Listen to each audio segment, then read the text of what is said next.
My first symptoms were in 2011, and I realised that I was unable to move the big toe on my right foot. I spent a lot of time being tested and trying to find out what was wrong.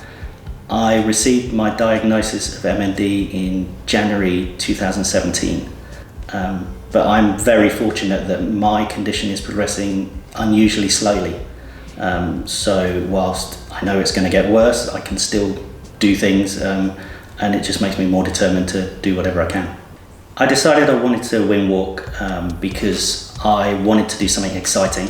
I wanted to do something unusual that not a lot of people had done, something that would grab the attention of people really, and make them donate as much as possible.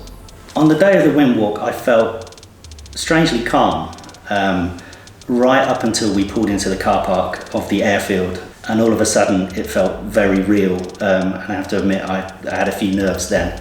The pilot Tony came and spoke to me before we went up, and asked me if I was up for a bit of fun. He did an extreme drop heading straight down towards the ground at 130 miles an hour, and then pulled straight up to let me feel the full effect of the G-force. When we were flying, you could see for miles, and the best part was seeing my friends and family down below waving and taking pictures. They were, particularly my mum, was very nervous watching me go up, so I kind of plucked up the courage to let go and give them a wave back. There was never a point where I thought I wouldn't go ahead. I kept thinking of the people that had donated so generously, and the good that it would do to raise money and raise awareness. The best part about the challenge was just the sense of freedom that I had up there. It was just like being on a huge roller coaster. The adrenaline rush was huge. I think to anyone who's thinking of doing a wing walk, I would say just do it, book it today.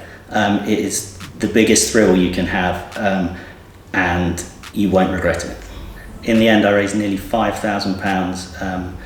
I hope my fundraising will make a difference by raising funds to help research and help support people living with MND, but also to raise awareness, to make people understand MND and do more. If somebody was thinking of doing something to support the MND Association, I'd encourage them to do it. I think with MND, it's so important that funds are raised, but also that awareness is raised. So anything anybody can do can really make a huge difference. The wing walk was a great experience, but it's just the first step for me. Really gave me a taste for fundraising, and I can't wait for the next challenge to continue making a difference.